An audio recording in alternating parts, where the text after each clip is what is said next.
try to micromanage this war, and if you want us out of there, then cut off the funding and bring them home tomorrow.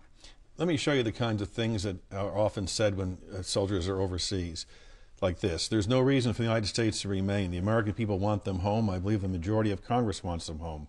Our continued military presence allows another situation to arise, which could then lead to the wounding, killing, or capture of American fighting men and women.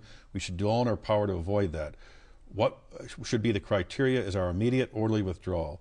And if we do not do that and other Americans die, then I say that the responsibilities for that lie with the Congress, who did not exercise their authority under the Constitution. For us to get into nation building, law and order, etc., I think is a tragic and terrible mistake. You hear those kinds of words, right? Sure I do. Americans are frustrated and saddened by the enormous sacrifice we've made and the gross mismanagement of the war.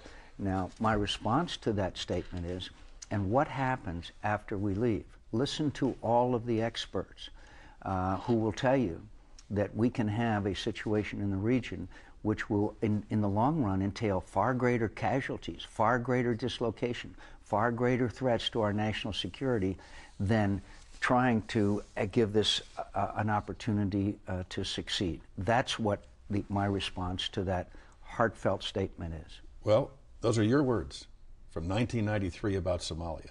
Mm-hmm. And that's the kind of thing we're hearing about Iraq. Mm-hmm. You felt that way about Somalia when you saw no end in sight.